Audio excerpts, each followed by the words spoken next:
अस्सलाम वालेकुम स्टूडेंट्स। आज हमने क्वेश्चन नंबर 3 करना है।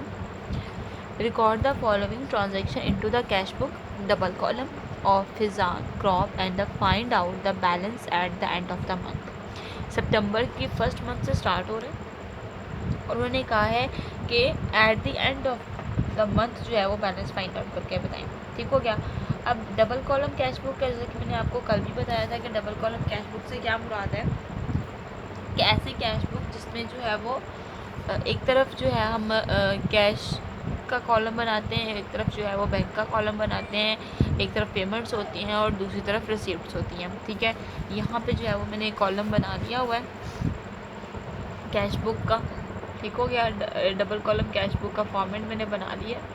अब जो है वो हम क्वेश्चन शुरू करेंगे स्टेप बाय स्टेप, जो है वो एक एक ट्रांजेक्शन को पढ़ के। ठीक है, ताकि साथ साथ आपको क्लियर होता है। अच्छा जी, यहाँ पे उन्होंने बता दिया है कैश का जो बैलेंस है वो दे दिया हुआ है 67,700।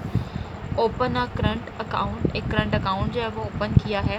ठीक है, with HPL and deposit the cash into the there in 50,000। यानी कि पहले तुम कैश का बैलेंस लिखते हैं, यहाँ पे एंट्री करेंगे सितंबर 1 से बैलेंस जो है वो हमने लिखना है BD।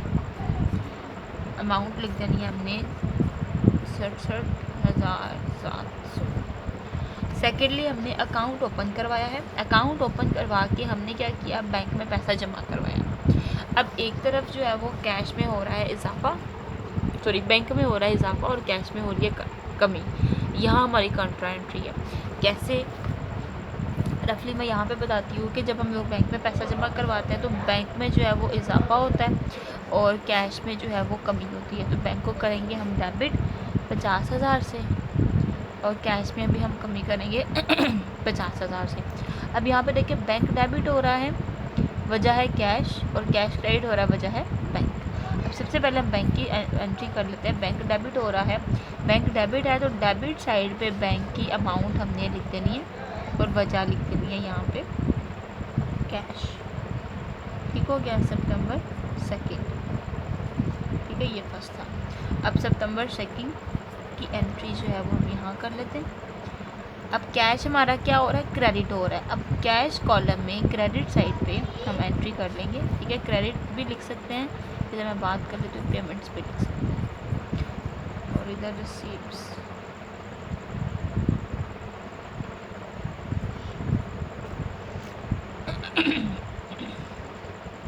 यहाँ लिख देंगे बैंक और क्रेडिट साइड पे हमारे पास आ जाएगा कैश 50,000 से। ठीक हो गया। नेक्स्ट हमारे पास एंट्री है purchase furniture for and paid by cheque. यानी हमने फर्नीचर ख़रीदा है और एंट्री हमने की है चेक के थ्रू। जब चेक के थ्रू एंट्री करेंगे इसका मतलब क्या है कि बैंक क्रेडिट हो रहा है। कितनी अमाउंट से, 4500 से। यानी हम रफ वर्किंग में एंट्री कर लेते हैं फर्नीचर डेबिट और सेकेंडली सॉरी बैंक क्रेडिट। अब बैंक हमारा क्या हो रहा है, क्रेडिट हो रहा है। कितने से, 4500 से, तो वो हम क्रेडिट कर देंगे और यहाँ पे वजह लिख देंगे फर्नीचर। ठीक हो गया। डेट हमारे पास आ गई सितंबर की 5। उसके बाद है कैश सेल्स। कैश सेल्स से क्या मुराद है कि हमने नकदी जो है वो चीज़ बेची। ठीक हो गया, पैसा हमारे पास आया। ठीक है, पैसे में हो रहा है इजाफा 1000 से, तो इजाफे वाली साइड पे हमने कैश के कॉलम में एंट्री कर दी और वजह लिख दी सेल्स। ठीक है, सितंबर 6। उसके बाद है रिसीव फ्रॉम शुएब। हमने शुएब से जो है वो पैसे वसूल किए हैं 500 and cheque 3000 and deposit the cheque into the bank. अब यहाँ पे बात समझने वाली है, मैं आपको ये लिख के समझाती हूँ। देखिए, एक तरफ हमारे पास आ रहा है कैश और दूसरी तरफ आ रहा है बैंक। हमने क्या किया, कैश वसूल किया है उससे 500 और बैंक से हमने उसे चेक वसूल किया है 3000 का। और उन्होंने यहाँ पे बात की है कि ये जो चेक वसूल किया है 3000 का, ठीक है, हुआ तो बेसिकली बैंक में इजाफा हो रहा है। इस बात को आप याद रखिएगा कि अगर चेक वसूल करने के बाद, ठीक है, यानी चेक रिसीव करने के बाद हमने क्या करना है, सेम डेट पे डिपॉजिट करवा दिया। सेम डेट पे डिपॉजिट करवा दिया, कहाँ पे, बैंक में। चेक वसूल किया, वसूल करके हमने डिपॉजिट करवा दिया बैंक में सेम डेट पे। मिसाल के तौर पे यहाँ पे डेट लिखी हुई है 10 तारीख को हमने चेक वसूल किया और वही चेक हमने बैंक में जमा करवा दिया, तो डायरेक्टली हमारे बैंक में हो जाएगा इजाफा, यानी बैंक को हम कर देंगे डेबिट। ठीक हो गया। लेकिन अगर हम क्या करते हैं, अगर हम क्या करें कि चेक जो हमने वसूल किया है उसको हमने बैंक में डिपॉजिट नहीं करवाया, यानी चेक वसूल करके हमने बैंक में डिपॉजिट नहीं करवाया, तो इस तरह आप ये देखो कि बैंक में हमारे पास किसी भी किस्म का इजाफा नहीं हुआ, क्योंकि हमने बैंक में तो पैसे जमा करवाए ही नहीं। जब तक हम लोग बैंक में डिपॉजिट नहीं करवाएंगे हम उसको बैंक में नहीं लिख सकेंगे। अगर चेक हमने वसूल करके डिपॉजिट नहीं करवाया तो वो डायरेक्टली लिखा जाएगा कैश कॉलम में। ठीक हो गया। लेकिन अगर हमने डिपॉजिट करवा दिया है, जब हमने वसूल किया है, तो हम लोग उसको डायरेक्टली लिखेंगे बैंक कॉलम में। ये चीज़ जो थी ये समझने वाली थी, यानी कि पैसा वसूल चेक वसूल करने के बाद सेम डेट पे अगर जमा करवा दिया है तो उसको डायरेक्टली बैंक कॉलम में लिखेंगे, अगर हमने जमा नहीं करवाया तो उसको हम लोग किधर लिखेंगे, कैश कॉलम में। ठीक है। अब यहाँ पे जो बात हो रही है, यहाँ पे ये बात हो रही है कि हमने बैंक से पैसा जो है वो 500 बैंक में जमा करवाया है, सॉरी कैश में जमा करवाया है, और 3000 हमें जो है वो चेक मिला है, वो भी हमने सेम डेट में जमा करवाया है। तो डायरेक्टली हम लोग एंट्री क्या करेंगे इसकी, सितंबर की 10 तारीख है, हम एंट्री करेंगे इसकी। शुएब से पैसे वसूल किए हमने, ठीक है, शुएब को करेंगे डेबिट, और हमारे पास कैश में आ जाएगा 500 और 3000 आ जाएगा बैंक में। ठीक हो गया। उसके बाद है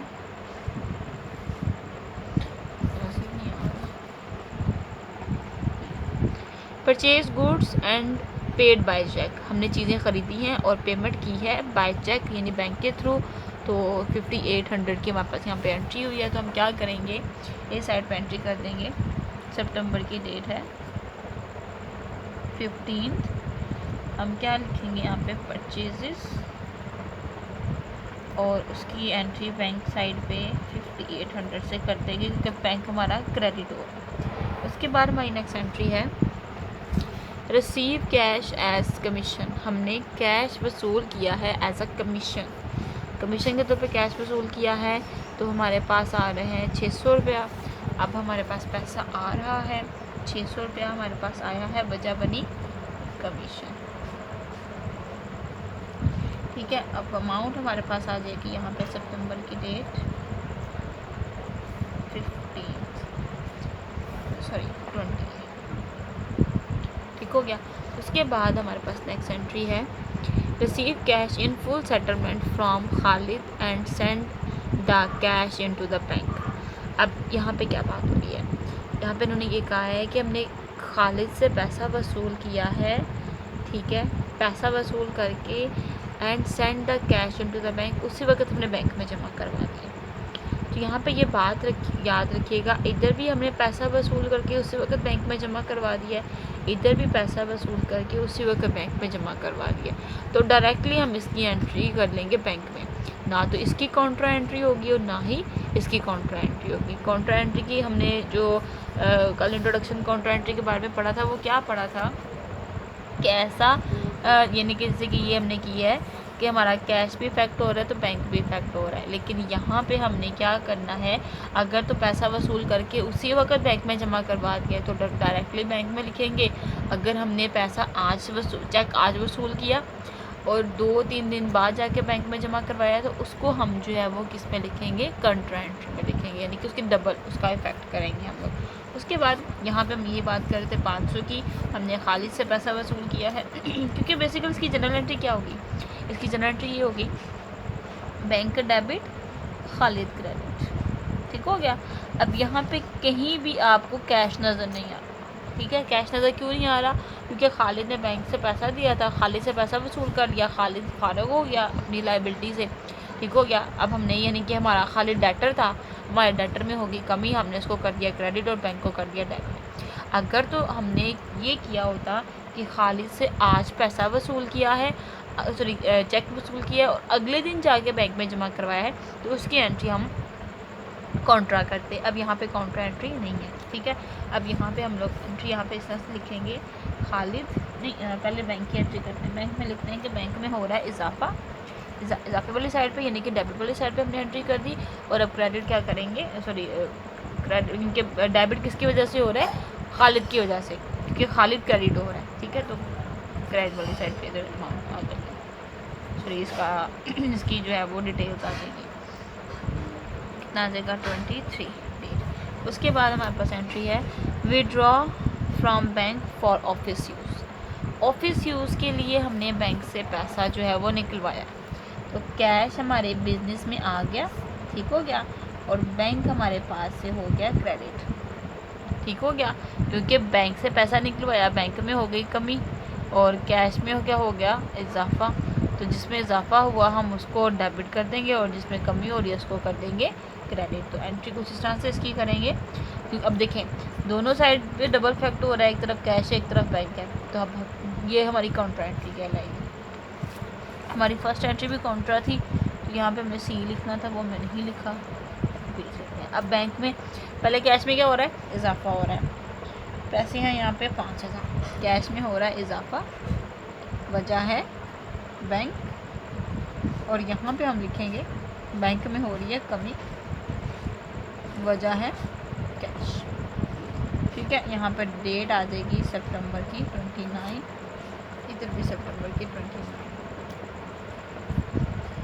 नेक्स्ट हमारे पास एंट्री है पेड सैलरी। अब यहाँ पे उन्होंने ये नहीं बताया कि हमने चेक के थ्रू पे किया है या कैश के थ्रू, तो जहाँ पे नहीं बताया होगा हम समझेंगे कि वो कैश के थ्रू हुई है पेमेंट। हमारे कैश में हो रही है कमी, हमने क्या अदा किया है, सैलरी, कितने पैसों से, 7500 से। तो एंट्री कुछ इस तरह से करेंगे, इधर लिख देंगे सैलरी, ठीक हो गया, और सितंबर की डेट आ जाएगी यहाँ पे 30, और इधर हम वैल्यू लिख देंगे कैश में 7500। उसके बाद हमने नीचे रेंट पे किया है, रेंट कितना है, 400 है। इधर भी नहीं बताया कि कैश के थ्रू है या चेक के थ्रू है, तो हमने यही सपोज करना है कि ये कैश के थ्रू। अब इसकी हम लोग जो है वो एंट्री कर लेते हैं। सितंबर की 30 डेट है, इधर लिखेंगे रेंट और कैश में कमी कर देंगे 400 से। अब जो है वो हमने एक एक्स्ट्रा लाइन हो गई है, इधर इस तरह से कॉलम बनाना है, ठीक हो गया। वो बनाने के बाद हम जो है वो टोटल करते हैं डेबिट साइड का, डेबिट में से हमने क्रेडिट साइड जो है वो माइनस करनी है। वो किस तरह से माइनस होगी कि ये सारी अमाउंट इनको प्लस कर लेंगे, ठीक है, दोनों तरफ टोटल लिख लेंगे और क्रेडिट साइड में से माइनस कर देंगे जी। तो क्लास अब हम जो है वो टोटल कैलकुलेट कर लेते हैं,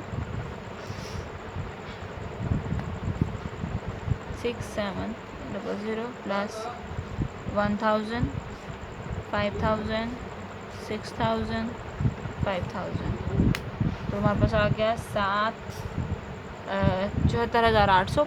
अब इसमें से क्रेडिट साइड माइनस कर देते हैं, 50,000, 75 और 4, तो ये हमारे पास जो आंसर आ गया 16,900। तो क्या करेंगे, पहले जो हमारी जो डेबिट साइड है वो बड़ी साइड थी, इसलिए उसका टोटल हम दोनों तरफ लिखेंगे, ठीक है। इसमें से अब क्रेडिट साइड जो हमने आंसर मालूम किया है 16,900 वो हम इधर लिखेंगे। इधर सितंबर 31 आ जाएगा हमारे पास बैलेंस CD। इसी तरह से हम जो है वो बैंक साइड पे भी टोटल करेंगे। पहले प्लस कर लेते हैं 50,000, 30,000, 600, तो हमारे पास आ गया 53,600। अब इसमें से क्रेडिट साइड माइनस कर लेते हैं 45 और 58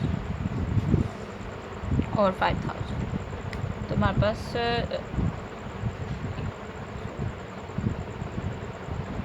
100 हमारे पास जो है, यानी कि यहाँ पे हमारे पास ये आंसर तो ठीक आ गया। यहाँ पे जो है वो कम आ रहा है, 100 जो है वो 100 ज़्यादा हो रहा है। कहाँ से हो रहा है इसको देख लेते हैं एक बार फिर से। जी तो ग्लास यहाँ पे, यहाँ ये जो 600 है ये 6 नहीं है, ये 5 है। मिस्टेकनली जो है वो 6 हो गया है। ये अमाउंट जो है चेंज होगी, इसकी वजह से 100 ज़्यादा आ रहा है। अब हम क्या करेंगे, इस 100 को माइनस कर लेते हैं। यहाँ पे हमने करना है 500। अब इसमें से माइनस कर देते हैं 4500, 5800, 5000 जी। तो अब हमारे पास आंसर ठीक आ गया 38,200। अब ये आंसर हमने यहाँ पे लिख लिया। 53,500 इधर आ जाएगा, 53,500 इधर आ जाएगा जी। ये तो हमारा क्वेश्चन था। नेक्स्ट हमारे पास जो क्वेश्चन नंबर 4 है वो भी डबल कॉलम कैश बुक का है। सेम ऐसा ही क्वेश्चन है, लेकिन इसमें थोड़ी सी जो है वो चेंजेस है, इसलिए ये भी मैं आपको खुद ही करवाऊँगी। ठीक है, बाकी जो है वो ट्रिपल कॉलम कैश बुक जो है वो हमें स्टार्ट करना है नेक्स्ट। तो ये नेक्स्ट वीडियो में करेंगे हम लोग। तब तक के लिए अल्लाह।